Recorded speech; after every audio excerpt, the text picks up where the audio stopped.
Hello, welcome to Working Dragon Mystic. I'm Drake, and thanks for joining us. Today, I'd like to take time to talk about a topic all practitioners really should spend time considering and practicing. It's really foundational for any practice, and that's meditation. Uh, I'd like to take a chance, sit down, talk about a few different types that you could use to increase your practice and what these different types of meditations are. The first meditation we're going to talk about is called square breathing. Some people have heard it called 4 count breathing, 4 count breath. It really comes down to you want to breathe evenly in and out. That's that's where it gets its name square breathing because it's equal all around. Uh, I've been told different numbers for different things 4, 6, 8, 12. But, and some people can really get those numbers really well and control their breathing. It's all about controlling your breathing and being mindful of your breathing, paying attention to your breath, the in and out.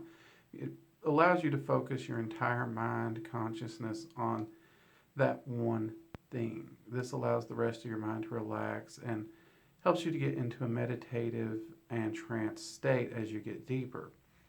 I personally have never been able to really do the specific counts very well.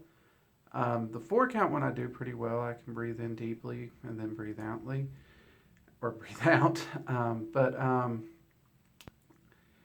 always seem to get out of rhythm and I lose my focus because I'm so focused on breathing equally and counting that my mind ends up thinking of two things. Most people don't have that problem, I don't think, but then my brain's weird. So for me, I actually just focus on breathing in and out equally, and I put all my focus on that, and that really does seem to help me. What you want to do is you want to breathe in deep, filling your lungs completely, and you want to breathe from your abdomen, full, deep, solid breaths. And you want to breathe out equally and from your abdomen, pushing all that air out. This allows you to calm the body. It pulls plenty of oxygen into the bloodstream and the brain, which helps the brain function better and therefore allows for a meditative state. It's you will almost get like an oxygen high from it sometimes, especially if you're not someone who breathes deeply a lot. A lot of us, we all sit slunched over anymore, so we don't really take as deep a breaths as we could. So you will notice a almost euphoric high-like feeling from it, and it can wake you up, or it can actually help put you to sleep, depending on how the person is affected by it. This is a wonderful meditation for starters. It does help you build that discipline of mind where you can just focus on what you're doing. And if another thought comes into your brain, just push it to the side. It's okay that the thought's there. Don't worry about it. Acknowledge it and let it go. Just get rid of it. And put your focus right back onto your breathing. And you want your breathing to become so rhythmic that it's just habit. That rhythm, that natural equality it's what you're doing naturally without having to try. The next meditation is what's called mindfulness meditation. And this one starts, you would start this meditation by getting into a meditative state using the square breathing techniques. You'll see that these build off of each other. But mindfulness is once you've got that rhythm going, you let that go and you focus only on the here, the now. Nothing in the past, nothing in the future. You focus only on here and now. You want to let go of everything around you. You don't want to focus on your problems from your work day. You don't want to focus on the bills that you have to pay tomorrow. You just want to be here now and enjoying just being here. This is one of the best ones for relaxation because as you practice this and you're just focusing on the moment where you are and that relaxation of the meditation and you're keeping all those other thoughts out of your brain, it really lowers your anxiety, your depression, and really, really lowers the stress. This is one of my favorites for just relaxing. And once you get good at it, you can do other things while you do it. I tend to do this one in the mornings when I'm drinking my coffee to relax or unwind, or even in the evening while I'm having a cup of coffee. I'll do this to unwind, sit quietly. And this one also begins to train us to be mindful of the task at hand. And for a magician, this is so important. Whether you call yourself a magician or witch, whatever your practice, your focus and your intent on what you're doing is so important. And this meditation helps to develop that discipline and help you let go of everything else that could be distracting you. So all your focus, all your intent, everything is on what you're doing and that working at that moment. Another one, it's very similar to the mindfulness meditation. A lot of shamanic practices use it. I've seen it used in different Norse practices. It's often referred to as sitting out. And the reason I say this is a lot like mindfulness is people say mindfulness can be done anywhere, and it can, but sitting out is literally, specifically, going out into nature, into an environment that's alien to you. So it's not your comfort zone, it's not your house, probably not your backyard, depending on how much time you spend in it.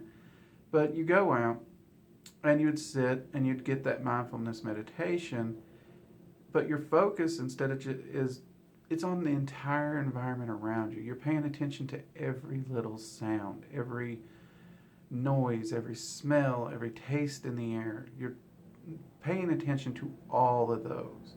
This differs slightly from mindfulness because instead of just focusing on the moment and just focusing on you, you're taking and you're focusing on the moment and everything around you. This opens up your perception and allows you to focus on where you are at the moment.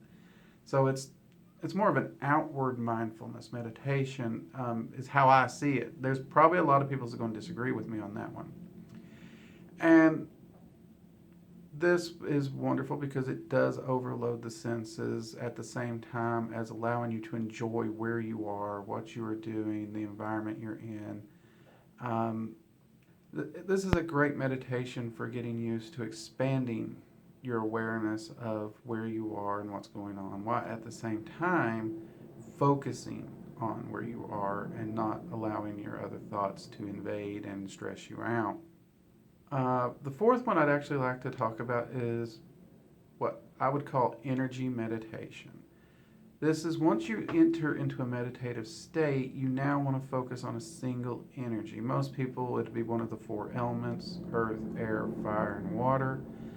And in this meditation, you pull that element primarily to you, and you want to pull it into your body, fill your body with that energy, which we'll talk more about energy work.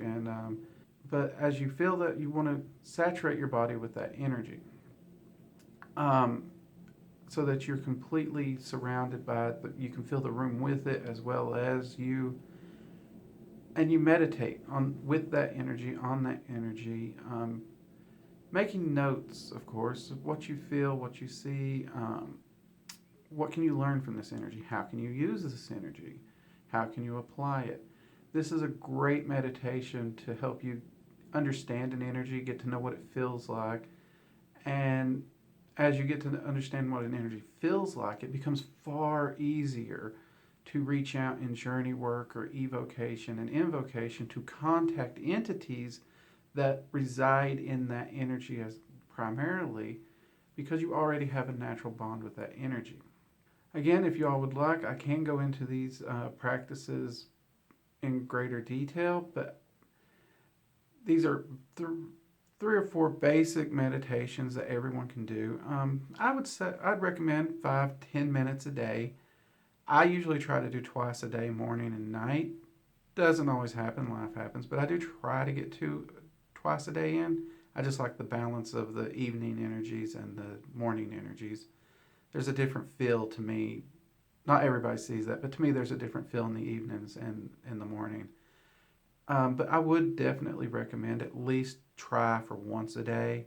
If you can't get once a day, try for every other day and build up a meditation routine, just like you would going to the gym. It's part of it. It's part of living that magical life. It's going to improve your mental clarity. It's going to lower your stress levels. It's going to improve your focus. It's going to increase your discipline. And it's actually going to help ramp up your intent in your magic and allow you to really increase the power of any magic you do, no matter what it is, because your focus is going to be sharpened and honed. And the more focus you have, the stronger whatever your practice is, whatever spell you're doing, whatever ritual, the stronger it will be. If you like the video, like, subscribe, feel free to share it, and I'll see you next time with the next topic. If you have any questions, comments, or recommendations, please share them in the comments below. And thank you for joining us.